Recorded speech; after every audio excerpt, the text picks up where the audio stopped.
Good evening, ladies and gentlemen. Welcome to the first session of the 2020 annual meeting of the Hollis Brookline Cooperative School District. My name is Drew Mason and I am the district moderator. I call this meeting to order.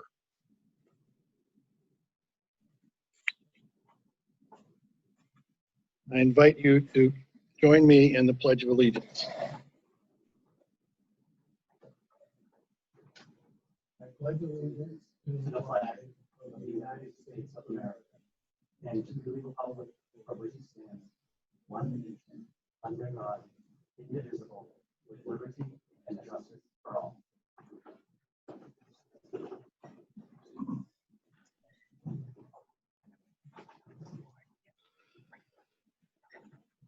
Due to the crisis associated with the COVID-19 virus and in accordance with Governor Sununu's Emergency Order Number 12, pursuant to Executive Order 2020-04 and extended by Executive Orders 2020-05, 2020-08, and 2020-09, we are using the Zoom platform to conduct this meeting virtually. We encourage the public to listen and participate via Zoom. You can get the meeting number and password on the SAU 41 website, www.sau41.org. You may also watch this meeting on Brookline Charter Channel 192, Hollis Charter Channel 191, and Hollis TDS Channel 12, or live streamed from sau41.org. Additional call-in telephone numbers are listed on the SAU 41 website. If you are experiencing problems with access, we have tech support available at 603-324-5997, extension 3028, or 3052. This number can also be found on the SAU 41 website. Additional resources on the SAU website include the warrant, the proposed budget, the video of the public hearing on the warrant, the meeting rules, a printable ballot, and a copy of this presentation.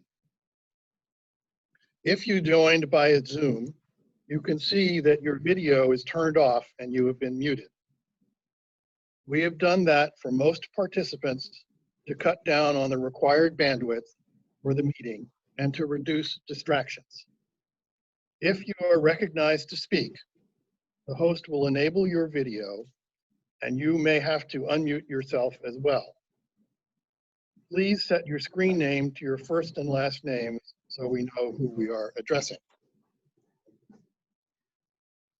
If you are in gallery view in Zoom, you will see that on your first screen, some members of the school board, budget committee, and school administration have visible windows. As I introduce them, they should wave to their cameras. The school board, Holly Durlu Babcock is chair, Tom Solon, vice chair, Kate Stoll, secretary, Elizabeth Brown, Cindy Van Conant, Krista Whalen, and Beth Williams. For the budget committee, Darlene Mann, chair, Raoul Blanchet, vice chair, Matt McGuire, secretary, David Blinn, Tom Enright, Brian Rader, and Lauren Redstrom. In addition, Cindy Van Conant is the school board representative. For the school administration, Andy Corey is superintendent. Gina Berkskog is assistant superintendent. Bob Thompson is assistant superintendent. Kelly Seeley is business administrator. Rich Raymond is network administrator. Rick Barnes is the high school principal. And Tim Girzone is the middle school principal. Meeting officials include Drew Mason, moderator, Diane Levitt, clerk, James O'Shaughnessy, district counsel, and Bob Thompson, who is doing double duty as the Zoom meeting host.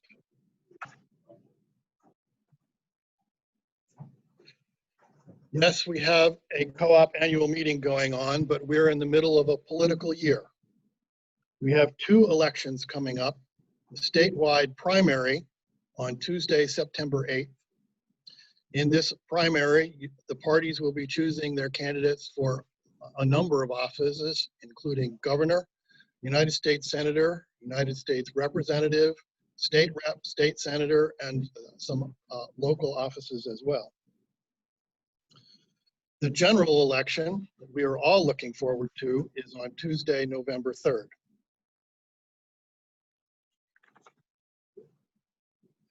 The procedures for these elections are very much up in the air. A lot of ideas are being discussed both locally and at the state level. What I know for sure is that we will be holding these elections. I have discussed the matter with Brookline moderator Peter Webb and Hollis moderator Jim Belanger. All three of us agree, for voter safety and for the safety of election workers, we encourage all who are able to vote absentee at these elections. The requirements for absentee voting have been relaxed this year to include voters concerned about COVID-19. You can obtain an application for an absentee ballot from your town clerk or from the Secretary of State's website. For Hollis, I know there's a link to the application somewhere on the town clerk's page. Once again, this is for the elections in September and November. There is no absentee voting for the meeting on Saturday. You must be present to vote. The purpose of this session is to present and discuss the rules for tonight's meeting and for Saturday's vote. Comments and questions will be invited later in the meeting. At the conclusion of public input, I will briefly present the warrant articles and then adjourn until Saturday at 10 a.m. Tonight, there will be no discussion of the warrant articles, and I will accept no motions nor amendments. When I open the meeting for public input, speakers will be allowed up to 2 minutes and a maximum of 2 questions per speaker. I will have more instructions later in the meeting. Why are we having this meeting? Simply put, the schools need a budget. We will soon be entering the new fiscal year for the co-op. Without an approved budget, the schools have very limited funds and very limited ability to raise funds. For a school district with a traditional annual meeting such as ours, there is no provision in state law for a default budget. In order to get a budget, we must find some way to hold the annual meeting. These are difficult times. We are living under an extended state of emergency with stay-at-home orders and limited gathering sizes. There are 3 guiding principles for the meeting procedures: safe, legal, and simple. For safety, I rely on the guidance of the CDC, the governor's executive and emergency orders, and comments from the local safety and emergency staff. It is of paramount importance that the voters and the people working the elections feel safe and are safe from COVID-19. I personally am over 60 and have respiratory issues. I have no interest in taking risks with COVID-19. And I know that some of the other election officials have similar concerns. I wish this to be a legal meeting. I am familiar with the various emergency orders and RSAs, and I have been working closely with District Council James O'Shaughnessy, Superintendent Corey, and the school board. We have done everything we can think of to meet all of the legal requirements. We want the procedures to be simple, straightforward, and workable. It's going to be a challenge simply to get through this annual meeting. If we try to get fancy or clever, that's a recipe for disaster. As of mid-March, there were about a dozen towns and half a dozen school districts that had not completed their annual meetings. The town of Hollis and this co-op are among them. Since then, we have seen a small number of districts hold drive-through meetings. In the Bow School District, they held a Zoom meeting and then allowed the voters to submit amendments by email to the school board for their consideration. In the end, the school board did not accept any of the amendments. They held a drive-through vote and the budget was passed. This was a successful meeting. In contrast, in the Hopkinton School District, they also allowed voters to submit amendments. The resulting ballot had a series of 5 sequential amendments to the school budget. The ballot managed to confuse many voters. On voting day, all of the amendments and the budget itself were defeated, requiring another meeting.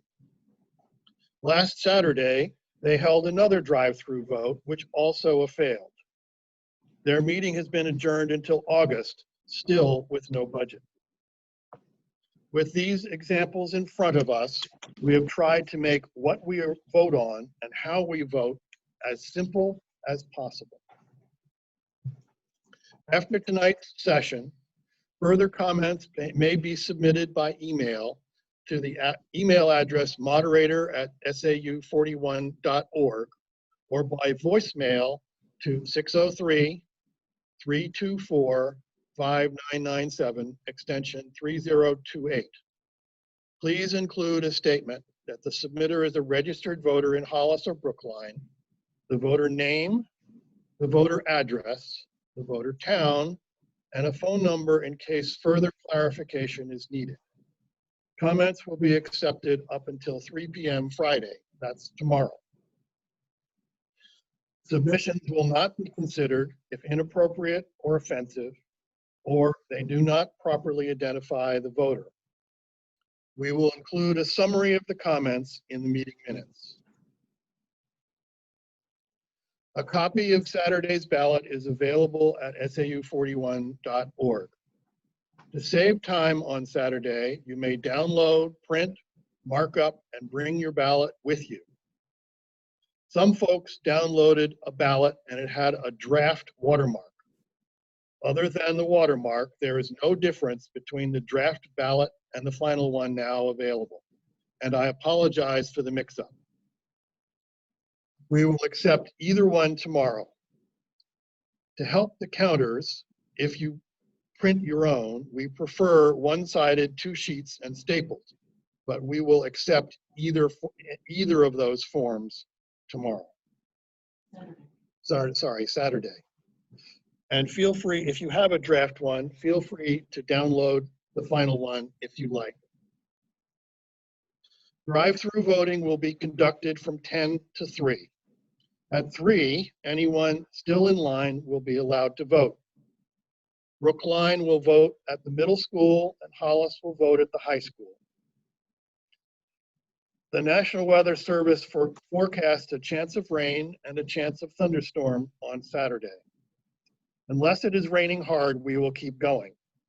If, however, there is a thunderstorm, we will take a rain delay of at least 30 minutes until the storm passes, using the same rules as for the sports teams.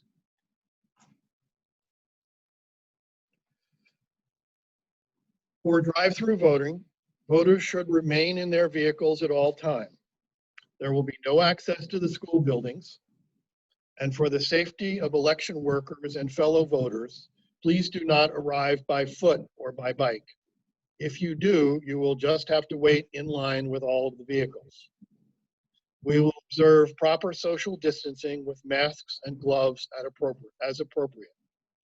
I have no way to predict turnout, but it could be robust. Please be patient, considerate, and flexible. We may have to adjust these procedures if they aren't working smoothly. Well, that didn't come out well.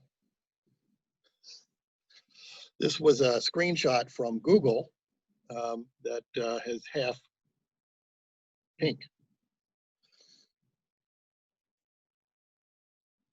Brookline residents will vote at the middle school and Hollis at the high school. By state law, no voter registration nor absentee voting will be allowed.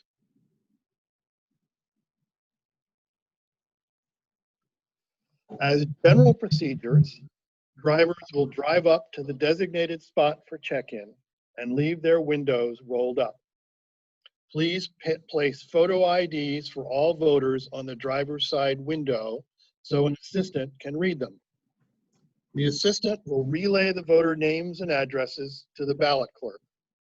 When verified, the assistant will place a Post-it note on the vehicle's windshield indicating the number of voters inside. If you need a ballot, the assistant will place it under your windshield wiper. Golf pencils will be available if you need one. If you already have your marked ballot, you can proceed directly to the ballot box. If you need time to vote, you'll be directed to a parking area where you can mark your ballot and place it back under your windshield wiper. Then you may proceed to the ballot box. This is part of the procedure we may need to modify if it's raining, because I don't think we don't want wet ballots, and the Post-it note probably won't stick very well if your windshield is wet. At the ballot box, an assistant will take the ballots and the Post-it note, verify the number of ballots matches the number on the Post-it note. The ballots go in the ballot box, the Post-it note is thrown away. If you wish to return the golf pencil, we will accept it. Then you can exit back to Main Street. I want to point out that if you come with a marked ballot, you can complete the entire process without ever opening your window. That one came out better. Brookline enters through Main Street. Here, voter check-in is back over here. The ballot box is here at the other end of the school building, and exit is here. Enter from Main Street using either the bus entrance or the regular entrance. The lines will merge behind the Farley building.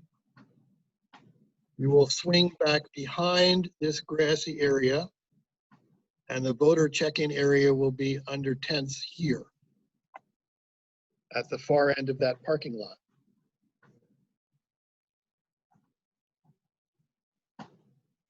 The ballot box, as I said, is at the other end of the building. If you already have a marked up ballot, you go behind the building to the ballot box area. If you need time to vote, go in front of the building and park. That parking lot is narrow and may be hard to navigate. I recommend to please park and back out carefully. When ready, you can put the ballot under your windshield wiper and go to the ballot box, and then exit by Love Lane to Main Street. Hollis, enter and exit, is here at Cavalier Court. Check-in is over here at the parking lot next to the baseball field, and the ballot box is over here where the bus lane meets back up with Cavalier Court. If you already have a marked up ballot, you can go through the bus lane in front of the main building to the ballot box. If you need time to vote, you can go to the main parking lot behind the school. When you're ready, put the ballots under the windshield wiper and go to the ballot box, and then exit by Cavalier Court to Main Street. At district meetings, electioneering is allowed. We have reserved the sidewalk in front of the Farley building and the sidewalk on Cavalier Court between Main Street and Jeff Smith Way for this purpose. People electioneering may not impede voter access to check-in, and voters may choose to engage with those handing out literature or talking, or simply ignore them and keep your windows closed.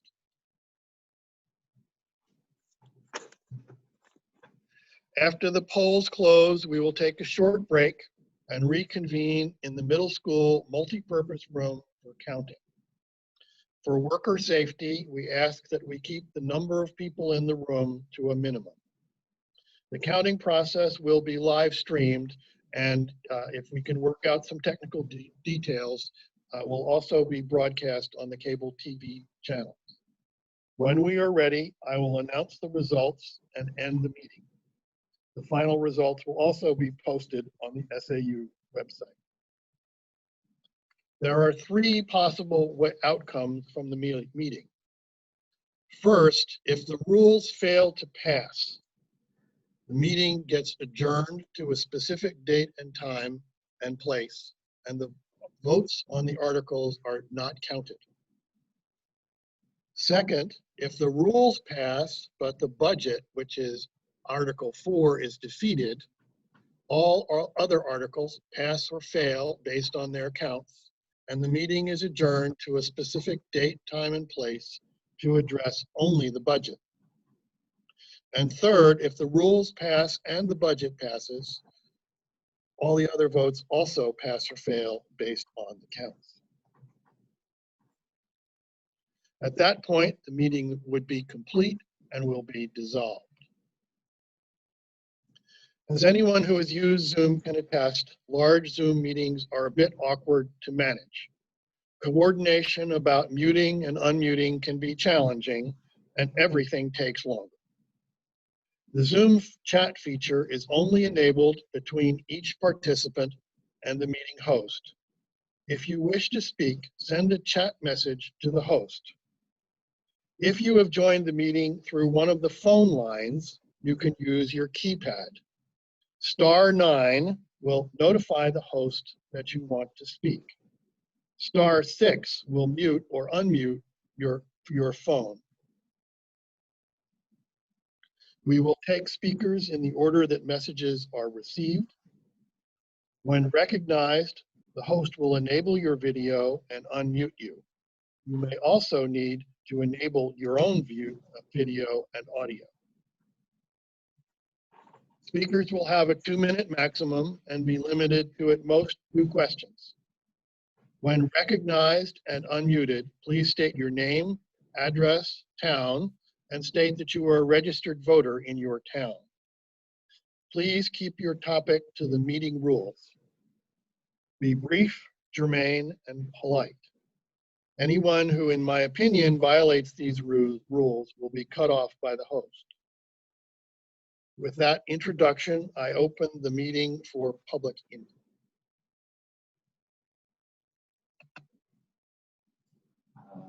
Chris Howard. I recognize Chris Hyde. 1 second, Chris.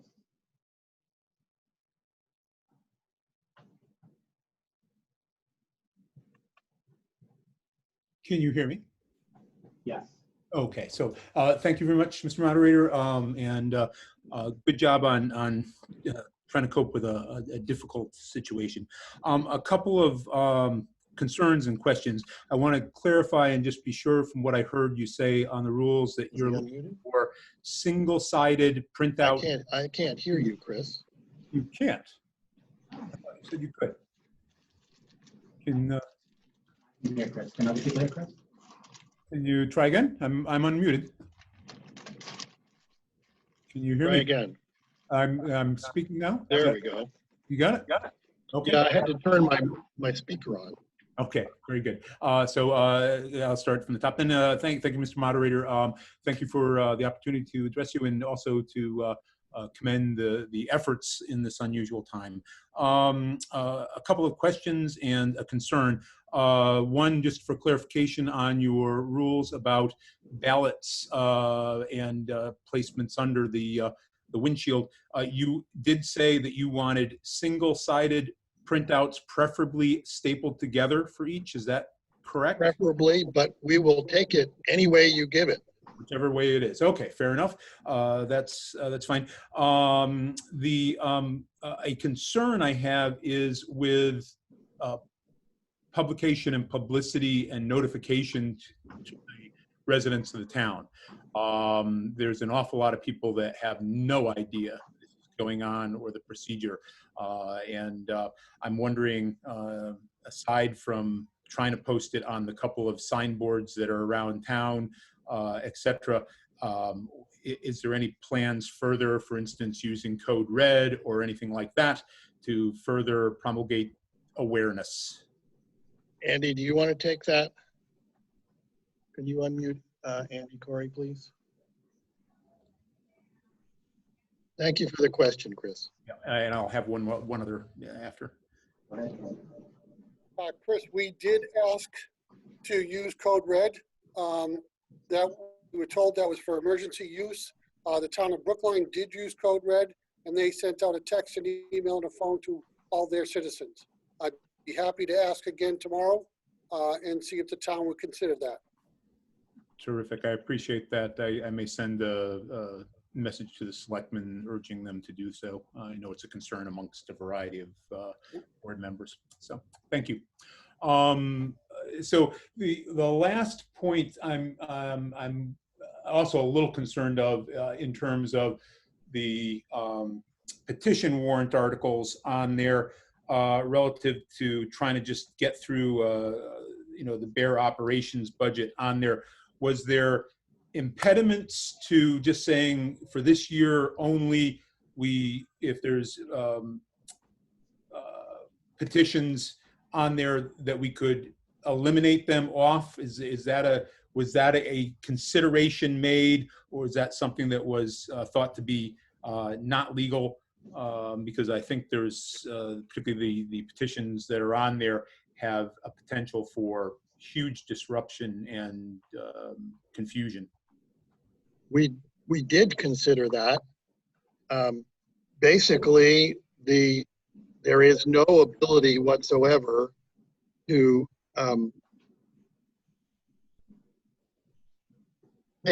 remove a petition article off the warrant. In fact, there's some RSAs that basically say, no, you can't do that. Yeah, I'm aware. So yes, it would be helpful if we could simplify things by dropping everything but the budget and the SAU budget, but it's not legal. Okay, fair enough. Thank you very much. Good luck.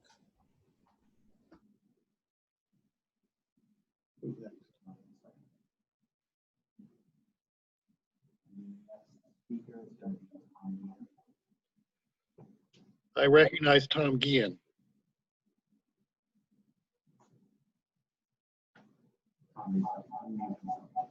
Can you hear me now? Yes. All right, thank you. I echo, I don't know if I have Tom Guillen, Broad Street, Hollis. I don't know, rather I'd like to echo what Chris said. This is clearly unprecedented times, and I appreciate the effort that the moderator and others have made in trying to get an alternative together.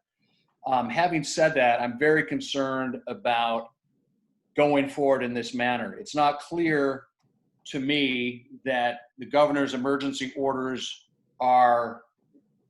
would withstand legal scrutiny at this point. I don't think any case law has, any cases have gone through the courts. It sounds as though we are reliant on the fact that other districts and municipalities took this approach as kind of the justification for our doing it. The fact that we're having this session here and we can speak only to the rules and cannot speak to the warrant articles or offer amendments, I think is very serious and, in my opinion, an unacceptable abridgment of voter rights. It's more constrictive than SB2 is. I would urge that we either wait until we can have an in-person vote, or we utilize Zoom in a manner, and I as I say this, I understand it to be extremely painful, but in a manner that voters can comment on articles or could offer amendments. And I urge everyone to vote no on the rules, unfortunately. Thank you. Thank you for your input. I recognize Jim Belanger. Am I unmuted? You are unmuted. Thank you very much. My name is Jim Belanger. I live on Plain Road in Hollis. I am a registered voter. We are a deliberative form of town government. This is a deliberative town meeting. Even SB2 has a deliberative session. This is not deliberative. We cannot offer amendments. We cannot offer opinions on each article. And I don't believe this would stand up as a legal meeting. So I am against the first article, which says that this is legal. And I'm sure you've done your homework and you think it is, but I don't think it is. Thank you. Peter, Peter D'Agostino.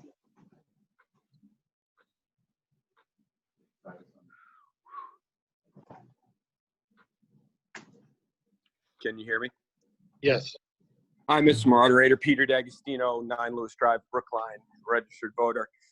First and foremost, I can't overstate how appreciative I am of the effort and the undertaking that you and the team have gone through to come up with this process. But I have to echo the same concerns of others. I think this sets an incredibly dangerous precedent. Anytime we're restricting voter input, I mean, we're not even having a deliberative session that we would be afforded under SB2, no amendments, no discussion, no nothing. Well, again, I can't tell you how much I appreciate the effort and the thoughtfulness and the coordination that went into this. I strongly urge the moderator to reconsider this approach and restricting public input and discussion and amendments. I think it's incredibly dangerous and sets a precedent that isn't worth the expense of just having to wait a month to do it. And I understand all the issues that go with that, but I think we have to put the rights and will of the voters ahead of expediency in this case. So with that, Mr. Moderator, I yield. I thank you again for the effort, and I look forward to the rest of the discussion. Thank you for your comments. we have a question from Web Scales. Could you have Drew explain the detail on how voters who have pre-printed the ballots are supposed to get them under their windshield wiper without opening or exiting their Clearly, you're going to need the question was from Web Scales about how a voter would get their ballot from under the windshield wiper.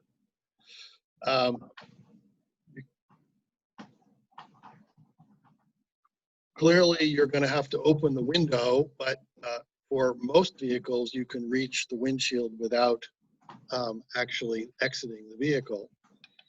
My comment about never having to open anything was directed to if you have your ballot and you have filled it out before you arrive in the first place, then you don't have to open your windows. Clearly, if you want to get the ballot in and back out, you're going to have to open your window or open your door, but you can do that at the parking lot farther away from other voters. Next up, Tammy Fareed. I recognize Tammy Fareed. Can you hear me? Yes. Terrific, thank you. As everyone else has said so far, thank you very much to you, the board, the staff for organizing this effort. I know it must have been Herculean. A question about consequences of postponing this meeting, the one that's currently under consideration, that's already in place here. If there is no vote on a budget that passes prior to June 30, which is the end of the school district's fiscal year, what happens to staff contracts for the FY21? Will they remain valid, is my question. I believe either Andy Corey or Holly Babcock should take that one.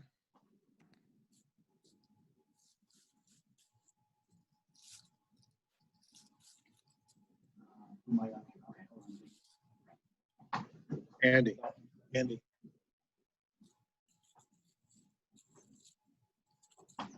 can unmute himself. All right. Andy, unmute yourself. Thank you, Bob. Without a meeting and a passing of a budget, we cannot issue contracts for FY21. And at some point, I would feel compelled to recommend to the board, because of the expenses in that, to look at steps that we would take to potentially reduce staffing, if not all staffing, with no budget in place. May I continue on my question, just to make sure that I've asked it properly? Yes. So my understanding is that in a normal non-emergency year. If there were a contract on the warrant, as there is this year, and that contract is voted down by voters, the staff remains on what is now the current contract until something is renegotiated for the subsequent annual meeting. Is that correct? Yes, Would that be the case in this case? there is no money. Without a budget, there is no money to pay them. That's what I wanted to make absolutely sure. If we don't get a budget in place before the end of the fiscal year, meaning June 30th, there will be no money to pay anyone anything. There is no default budget. There is no default contract. Is that correct? That is correct. Thank you. Next speaker is Cindy Reinhardt. I recognize Cindy Reihard. Can you hear me? Yes, Hi, this is Cindy Ryherd, 150 Witches Spring Road, Hollis. I'm a registered voter. Thank you, like everybody else. Just listening to all the details of just the logistics of getting people to voting is amazing to think about what all you guys had to think about. But at any rate, my question is the input that we have until 3 p.m. I guess I'm not really sure what the point of that is, because it has no impact on the ballot itself, right? Because there'll be no change. The ballot is the ballot is the ballot at this point. So any input that's received just goes into the minutes for history's sake. That's it. yes. Okay. All right. It's unfortunate. I mean, we have to get a budget, so I really don't know. And I really don't think we should be meeting all in person. So I'm going to support it, but it definitely is a very unfortunate situation. But being in a pandemic is an even bigger unfortunate situation. So, but thank you for everything. I don't have anyone, but actually Nobody appears to be around there for their first attempt to speak. So I will recognize Tom Guillen for a second speak. Okay, am I unmuted? Yes, Okay. To the topic or the issue that was raised with regard to staff payments and contracts, I think that needs to be investigated. The towns and districts can expend in the first calendar quarter of a year prior to any town meetings or budget being passed. That's normal course of business. Further, I think that there's something known as, I believe it's Emergency Rule 38 that allows districts and towns to operate under existing budgets and agreements until something is passed. So I think that's an artificial impediment.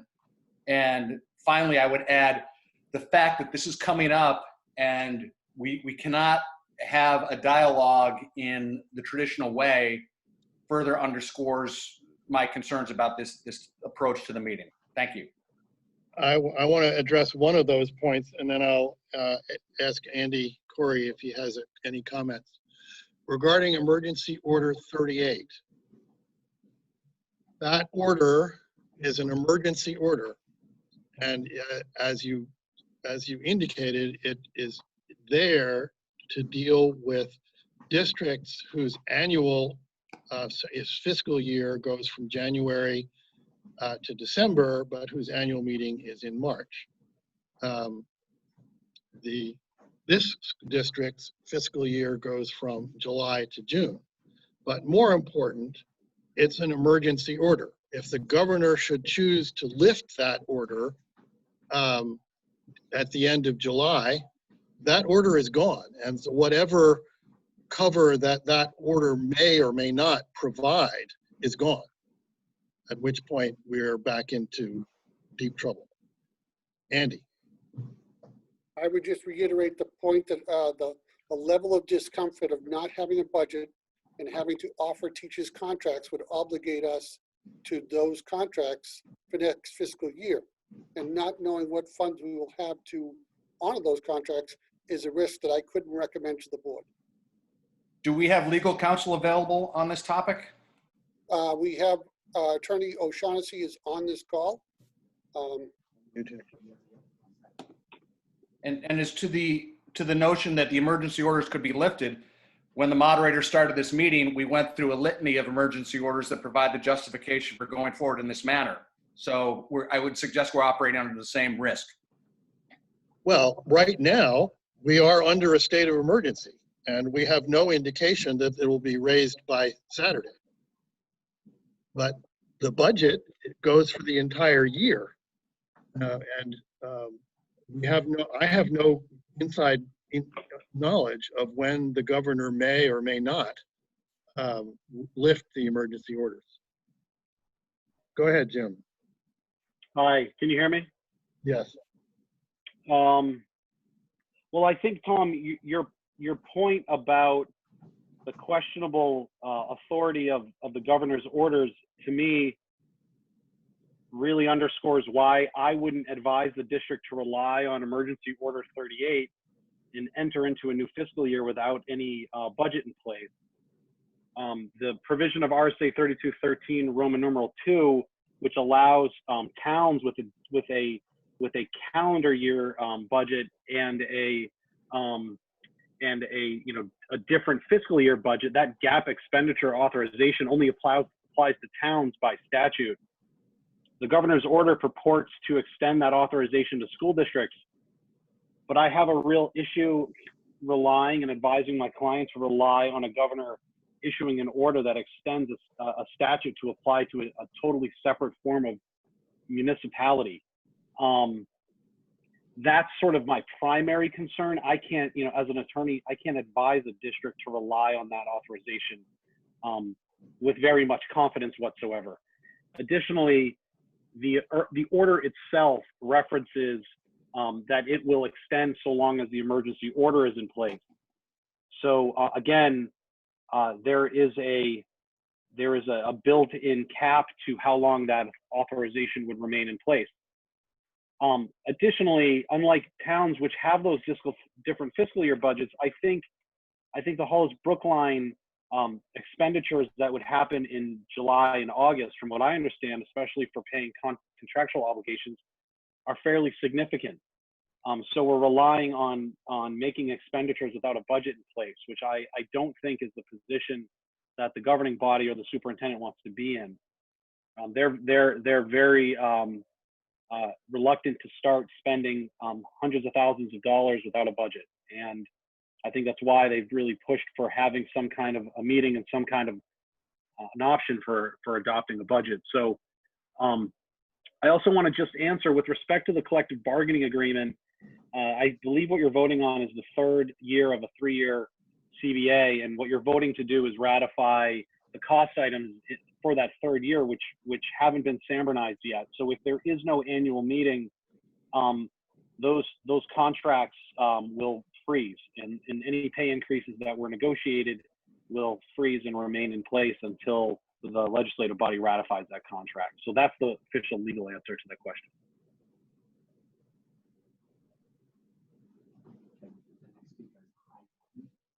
The next speaker is Hai Yang.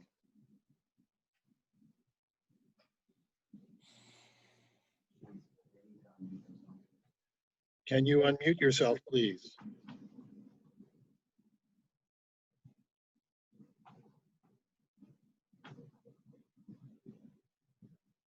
Oh, can you hear me now? Yes. Yeah, my name is Haiyang Zhang. I live in 5 Abilene in Hollis. I'm a registered voter in Hollis. I have a quick question. For the Saturday, do we have a minimal turnout requirement for the vote to be valid? Could you repeat the question, please? On Saturday's vote, do we have a requirement for the quorum? That's the minimal turnout for the vote to be valid. No, there is no quorum required for the vote. Okay, that's great. Thank you.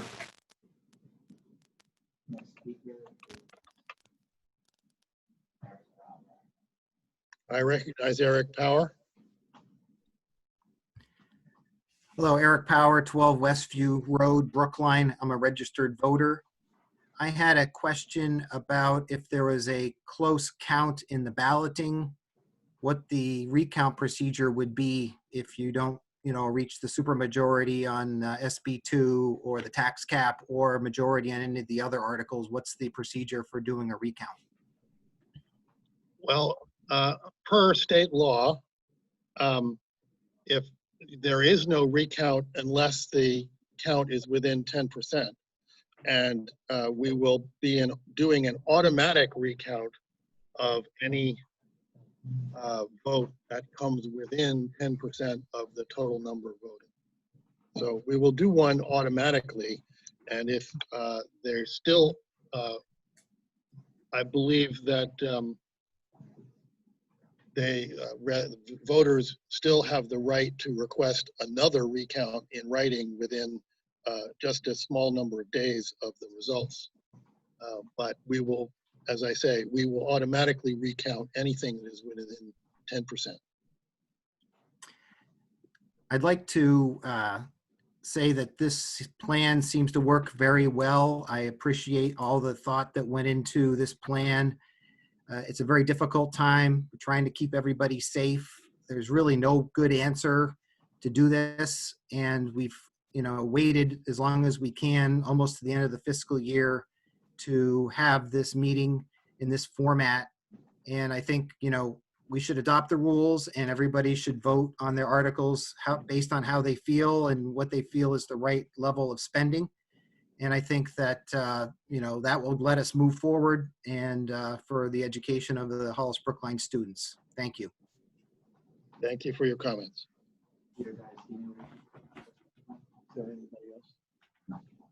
I recognize Peter D'Agostino. Hi, Ms. Murray, can you hear me? Yes. Okay, two quick questions. I heard town council or district council say that the ramifications of not passing a budget would be that there would be a pay freeze, meaning the increases wouldn't be approved. And I heard the superintendent say that he would have to let people go and maybe let everyone go. So I think that in times like this, we need to be incredibly careful about explaining the ramifications. So I think I would like for the superintendent and or town council to once again and unequivocally explain to us the ramifications of the teacher contract not getting ratified at this meeting, because everyone being fired, which is what the superintendent said, and pay raises getting frozen for some period of time are light years apart. And I think it's incumbent upon everyone to ensure that we have the most accurate information. So I'd like to clarify that. And then just because it's a quick add-on, what is the absolute last day that we could conduct this meeting and not impact the teachers' contracts and all the other issues, the budget, and so on and so forth?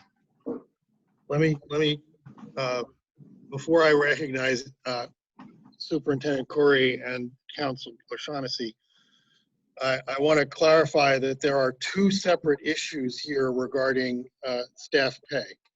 One is the contract itself. One of the warrant articles is to ratify the third year of the contract. Another one is the budget. If the budget fails, but the contract passes, then we have approved the pay increase, but we have no money to pay them.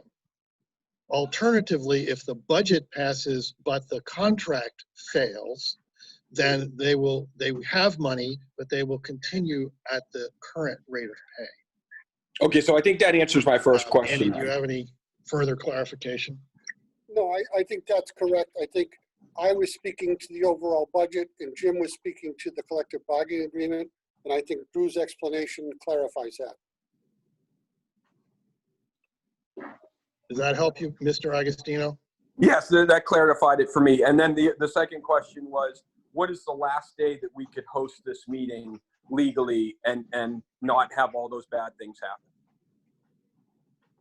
happen? Well, clearly we could do it on the 31st of June, the 30th of June, and be safe.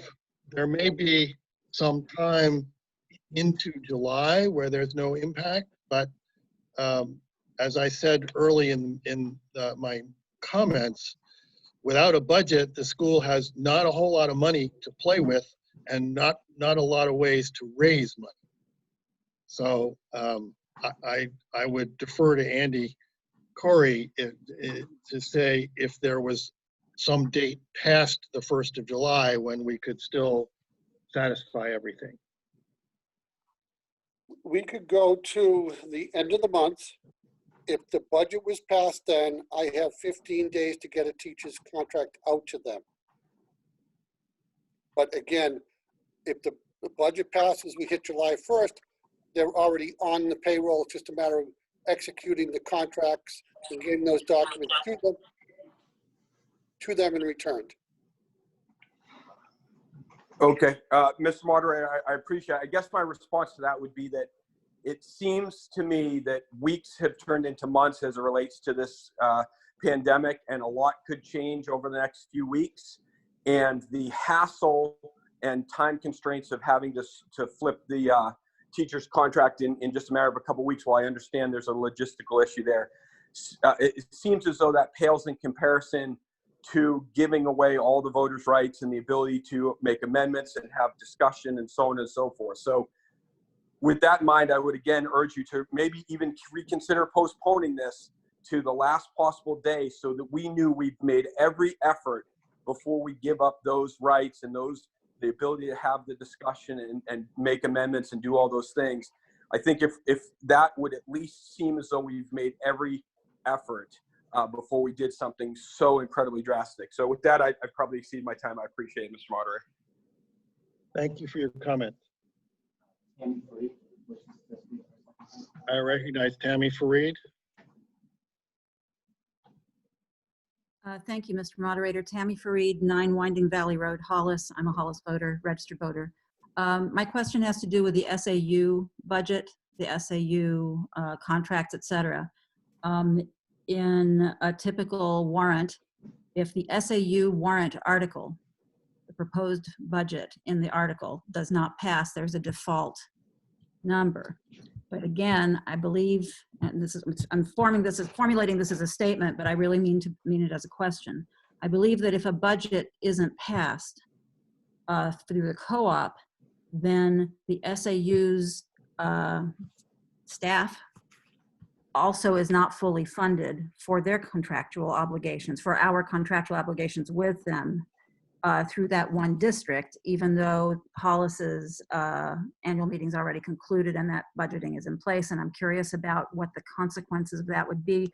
Would our SAU staff then be furloughed because of an absence of an approved budget to pay their standing contracts? Andy?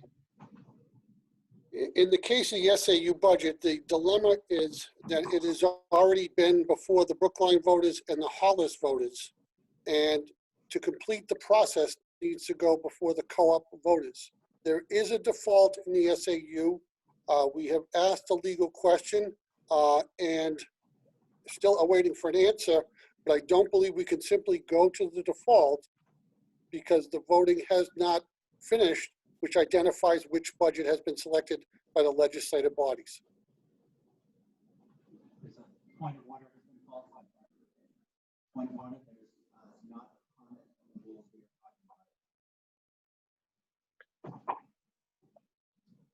talking about. Barbara King makes a good point that we are drifting into conversation on the articles themselves rather than on the rules. So I would like to bring us back to the rules and how we're going to complete this meeting on Saturday.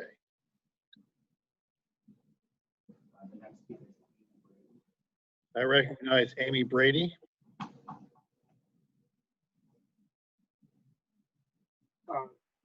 This is Sean Brady, Amy Brady's husband, but 31 Louise Drive, Hollis. I am a registered voter. My question for the panel would be that for those families who qualify and need extended school year for special education services through the summer, how does that line up against the budget in the fiscal year? Are those items that are distributed at the beginning of the summer and run through no matter what, or are those items that literally split on June 30th with everything else? Andy? I would be legally obligated to those services, but could not offer them this summer because I do not have the budget to pay staff. So therefore, when a budget was ultimately passed, I would owe families compensatory services, whether it be hours of OT, PT, whatever the service may be, and that would have to be done at the expense of the district at a future date.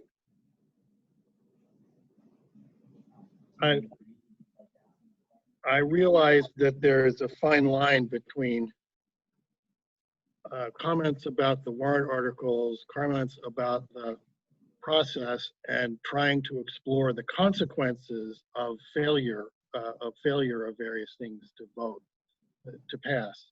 But I would like to make sure that we try and stay on the questions of how we're going to get this done on Saturday and what details about the process make sense and need further clarification. There is lots and lots of information on the website regarding the budget and the warrant.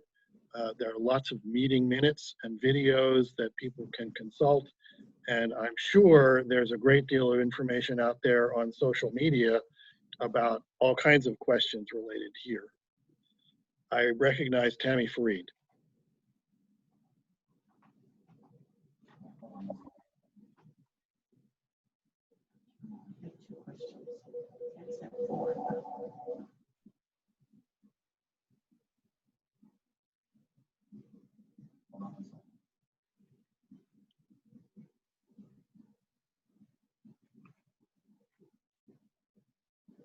I apologize, everyone. I was not unmuted, so I'm back on. Can you hear me? Yes. Thank you. It's Tammy Fareed, Winding Valley Road, Hollis. I think I'd like to ask on the point that you would like us to remain in discussion around the rules. The questions that are being asked as to the consequences of how we implement the second half of the meeting are monumental. And I'd like to know if you as moderator can, if we cease this line of discussion, speak only to the rules issues, will you then make space for this discussion that we are all having with the board? I have a number of other questions about the consequences of a no budget passing, the question of special education, et cetera. I have other questions with respect to the consequences. And also, I want to ask you, part of that, my concern is if the folks who've so far advocated for postponing Saturday's meeting, do you make that call? Are we going to have a vote? How a motion and second and vote? How would that work? We are not postponing the meeting. End of story. If the rules fail, then we will find a way to proceed somehow else. If the rules pass and the budget fails, again, we will reconvene somehow on the budget itself. In that no, case, we are not. I have to say, we must be able to have this discussion around the consequences of the rules failing. With all due respect. I'm not unsympathetic to your desire. I agree. These are important questions that need to be addressed in some way or another. You certainly have the attention of the administration and the school board right now, and I'm sure they've been thinking about this stuff for some time. I will like to point out that pulling a meeting off of this sort requires a small army of officials and volunteers. It was difficult enough to just find some Saturday in June where we could do this at all. So the prospect of throwing this up and just, well, let's pick another day really upsets me. You misunderstood me, sir. What I meant to say is that I don't agree with you that the discussion of the consequences around voting down the rules is not germane to the discussion of the rules. I'm talking now about the discussion and contributions of comments. Okay.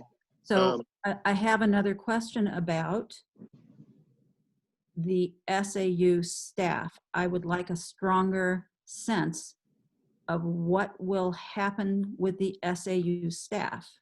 If there is no co-op budget to contribute to the funding of the SAU budget starting July 1, will the superintendent have to furlough people, including himself? Andy? I would have to hold a meeting with the SAU board, and they would have to make that decision. My recommendation would be, with no budget, that is what they would have to do. Because again, I cannot obligate taxpayers to costs that they have not approved.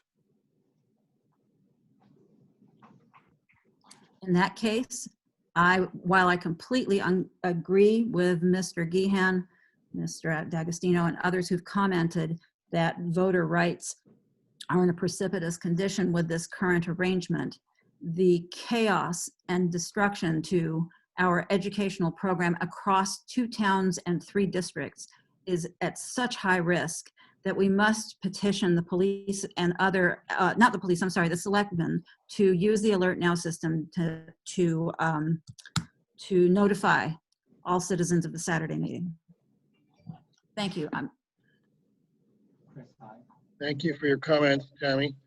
I recognize Chris Hyde. Can you hear me? Yes. Thank you. Okay. With the, I think, interesting points and very valid points and concerns over the difficulties and inability to make an amendment that even an SB2 style budget would have. And in your prelude, you indicated 2 other meetings, one which went quite easily and well, another which is still under stress. Both of those seem to have facility for offering amendments. We don't have that ability under this case, and I think that will wind up precipitating one or more legal challenges, post meeting. And so I've got 2 questions. One, first on that regard is, do we have any idea roughly what the legal costs would be to try to defend and support a claim, then redo a vote should we lose? That's question 1, and then I'll get it out of the way so you can proceed on my second one as well. The rules question is the only one, and I know why, because it's not part of the warrants that were on part of the ballot, but I'd be interested to have a polling of the board and the budget committee as officials that are very directly involved and impacted by this course and consider these, and I value their opinions. How do they view on the rules? Would they be looking to vote yay or nay on the rules question? So I'd like a polling if that's appropriate. Thank you. Andy, you want to take the first part of his question? I think it's always difficult to predict what a lawsuit will cost, but I think it would be safe to say that we'd be talking thousands of dollars to defend ourselves. But challenges are raised sometimes in what I would call typical years where we have the whole process. So I think just because we're changing a process doesn't guarantee a challenge. And then obviously if we lost that, the court would dictate how we would proceed to our next steps.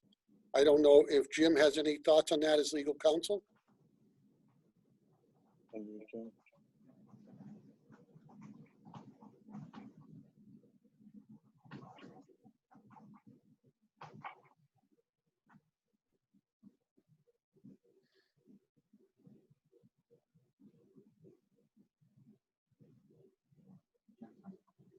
right. All right, I think you can hear me now. Yes. I have a lot of thoughts. what I can say is this is unprecedented territory. There's no court case on this. We received no guidance from the state, from the Attorney General's office, from the governor, from the Secretary of State. There really is no guidance coming out of the state on how to proceed with an annual meeting. With respect to costs, you know, lawyers aren't good at predicting costs, but it's really entirely dependent on how, if this gets challenged at all, how it's challenged, where it's challenged, in what manner it's challenged, how effectively or ineffectively it's challenged, and what a court would do with it at that point in time. We don't have any idea. This is completely uncharted territory. So we've taken steps to minimize the likelihood that it will be challenged, and more importantly, we've taken steps to minimize the likelihood that a judge would overrule the will of the voters if they decide to adopt the rule. We would hope that we'd have a relatively swift outcome, but there's no guarantee, and you know, legal issues can drag on for a lot longer than you might think they would. What I sort of have been urging boards that I speak with in New Hampshire, because I work with a couple districts that are doing something similar, and I work with a couple that have successfully held these meetings, is to sort of put the whole process into perspective and consider the fact that March 2021, you will be convening a typical meeting, and all of your, you know, rights to deliberate and amend and discuss will be there. But we're trying to get through now so that the board has a budget and you don't have a whole host of other very costly legal issues to deal with, such as labor issues, contract issues, vendor contract issues, special ed issues. I think those costs will likely be a lot more than the cost of defending this process if it moves forward.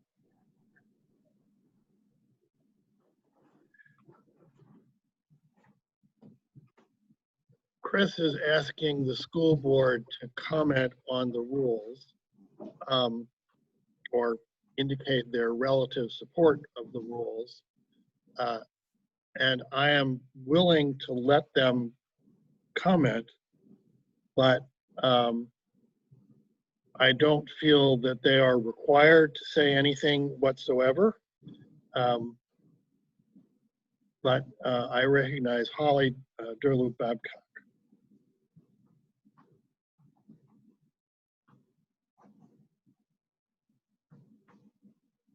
Thank you, Drew.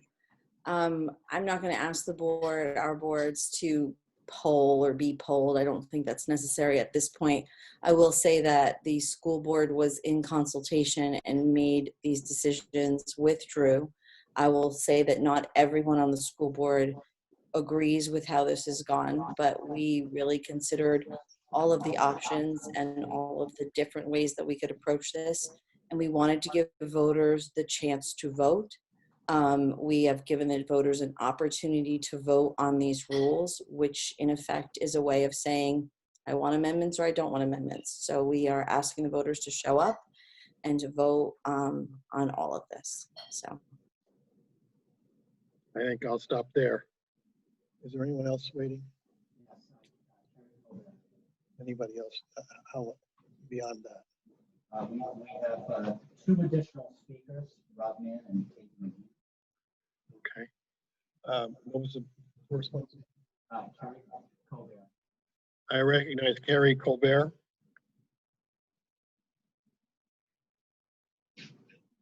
Go ahead, Carrie. Go ahead, Carrie. And I actually had a question about the rules. So I missed where you verify who I am. So my ID on the window, or like, how do I do that? You leave your window rolled up. You take your photo ID, say your license, and you hold it up against the window so that a person who approaches the window can read it. And then that person will relay your name and address to the ballot clerks, and they will look it up on the checklist and mark the checklist appropriately. And then that will tell us that you are indeed a registered voter in your town. Okay, perfect. That's all I have. Thank you. The next speaker is Man R. I think the next speaker is Rob Mann. Yes, yes, Mr. Moderator, thanks for your consideration. I'm reacting to the discussion placed and that we spent talking about the SAU budget and bringing the SAU board together on the question of furloughing. I also speak with the interest of the Hollis School Board that is very hopefully and looking to open schools in the fall.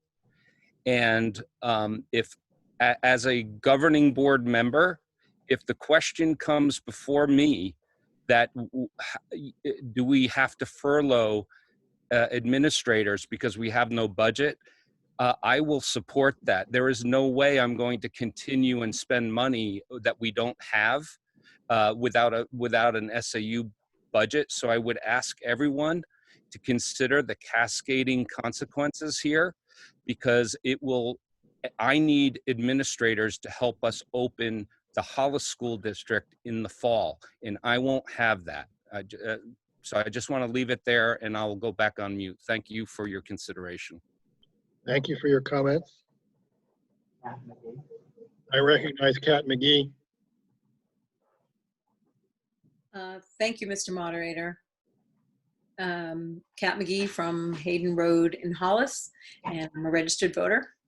I've been coming to these meetings for a long time and paying attention for a long time. And my understanding as sort of I'm an elected official, so I've been in discussions with the selectmen about upcoming decisions and the pandemic and how things are going under sort of the emergency conditions.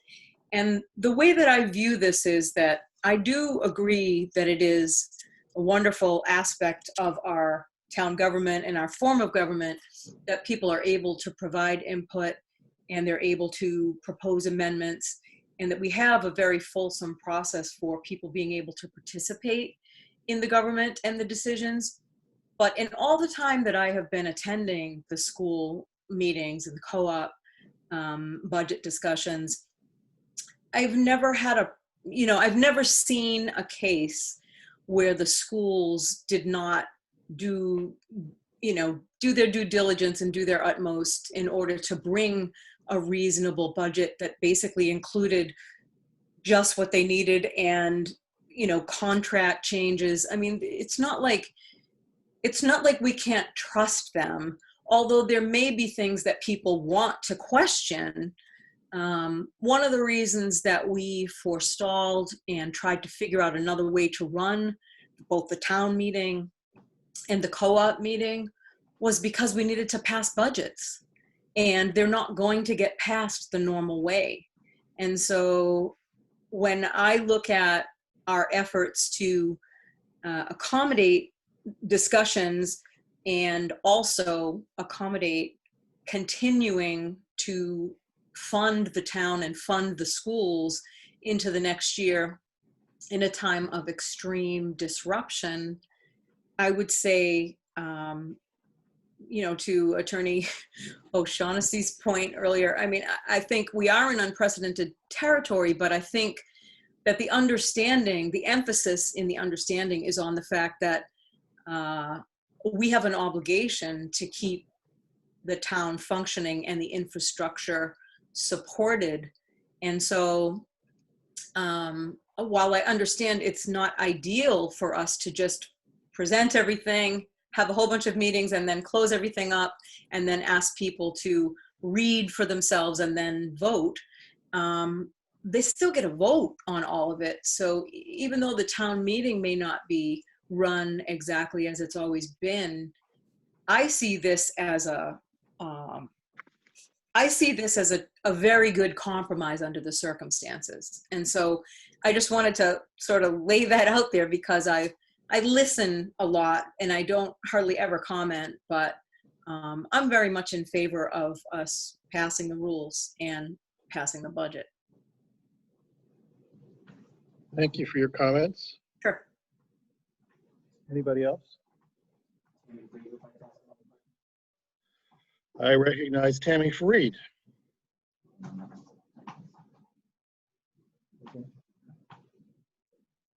Can you hear me? Yes. Thank you. And I apologize for continually coming back, but I can't remember everything I want to say all at once. Tammy Fareed, 9 Winding Valley Road, Hollis. I'd like to go on record. I am also a member of the Hollis School Board, which is not the co-op school board. Responsibility of the Hollis School Board, for those who might not know the distinctions, is that we oversee the elementary schools, not the middle or high school.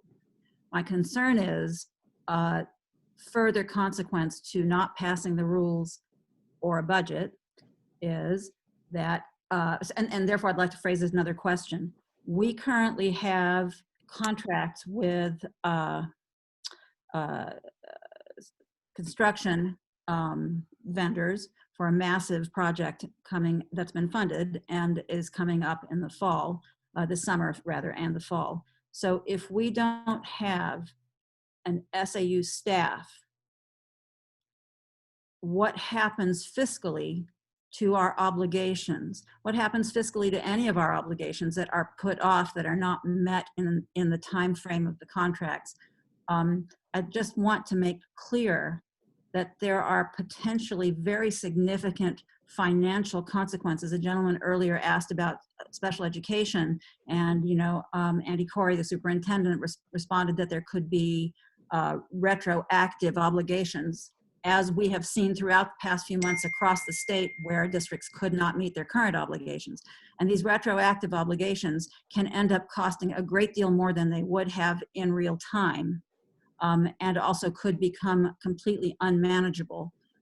I just want to clarify that the chaos that could ensue if we don't pass a budget to fund the co-op means that we're not funding the SAU either, and we will have school districts in 2 towns completely shut down.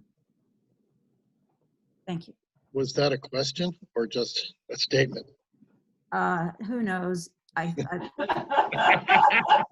think I questioned the universe, because I feel like Tom Gehan's point, the question of voter disenfranchisement, is as close to my heart as it could be. I am a passionate advocate for the form of government New Hampshire practices. It is precious and unique beyond any practice anywhere I've ever been, and I've lived everywhere. But under the circumstances, the consequences of being perfectionist, not perfectionist, because that's the wrong, of prioritizing the rights and benefits of our common typical practice over the pragmatics of opening the school year and having full staff ready to roll. I think that the balance there is something I just need to point out again, but I'm done now. Thank you. Thank you for your comments. Anybody who knows me knows that I am also a very strong advocate of voter rights and citizen rights and the right to speak. I have, in my time as moderator, I have bent over backwards to allow people to speak their minds and at a meeting, perhaps to a fault. There are a lot of things about this process that just plain rub me the wrong way, but I feel that we need to move forward. I recognize Tom Gehan.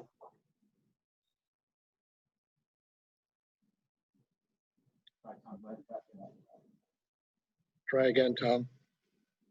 Okay, I unmuted before I was unmuted. We've gotten down this track of concern about mass layoffs and not having a budget. Tax bills went out. They went out this week. People have gotten them. They're going to pay them. They got to pay them by July 15th. The town is a taxing authority, and they're responsible to transfer funds to the school districts. All that can proceed under the emergency order 38. We've heard from council that he doesn't prefer to have reliance on that. I don't want to mischaracterize what his statement was. But if we're operating under, I don't think we have the expertise, because there's no case law, to select which emergency orders we think apply and which don't. There aren't going to be mass layoffs. We're not going to fire the SAU staff. People are going to pay their taxes. Taxes are going to get transferred to the school district under the aegis of these emergency orders, and we're going to proceed. I'm concerned we're creating a false sense of urgency here. Thank you for indulging me again. Thank you for your comments. At this point, we don't have any more people who wish to comment, so I will end the public comment section of this meeting. Can I share my screen again? Yeah. Oh,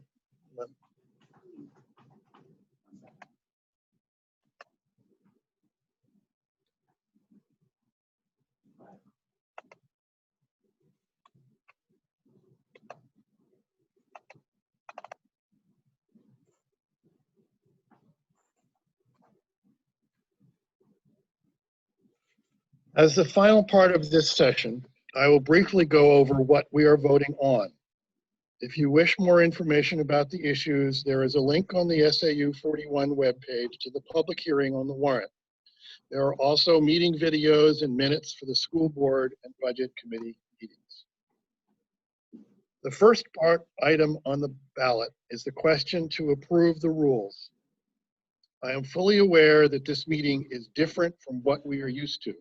We are in a declared state of emergency and have had to adapt everything about this meeting just to get it done. The first question reads, do you approve the procedures used by this meeting, including the conduct of the virtual meeting on June 4th and the voting process used today, which calls the question on each article on the warrant without amendment, thereby ending debate in order to proceed with secret yes/no voting, ballot voting? This ballot question asks you to approve the rules used tonight and on Saturday. The rules include the motion to call the question on all the warrant articles, not allow amendments, and conduct an up or down vote on the articles. If this question fails, we will need to reset and try to find another way to hold the annual meeting. If you choose to vote no on the rules, please continue to fill out all the rest of your votes on the ballot so that if the rules pass, we can still have the benefit of your input. Article 1 is the collective bargaining agreement with the Hollis Education Support Staff and the co-op school board. It is the third year of a 3-year agreement, and it raises and appropriates $81,139. Article 2 is SB 2. We have seen this article in several prior years.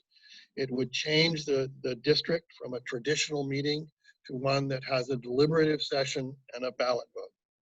This is submitted by citizen petition and requires a 3/5 supermajority to pass. Article 3 is a 2% tax cap. It requires the budget committee to recommend a budget that yields a tax effort, that is the amount to be raised by taxes, of not more than 2% higher than the previous year.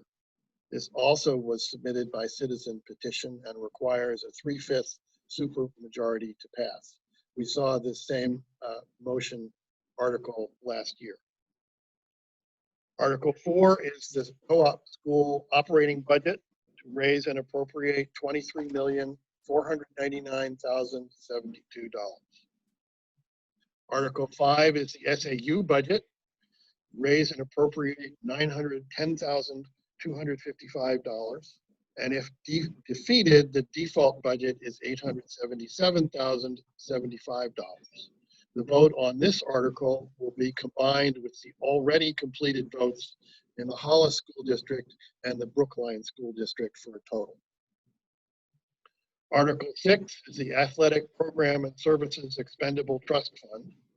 It is raising and appropriating $67,000 from the unassigned fund balance. This article and the next 3 all are appropriating from the unassigned fund balance. That means that they are not directly taken out of taxation. Instead, they are taken out of what money is left at the end of the year If that money isn't taken for these appropriations, then they would be available for reduction of the tax rate in next year.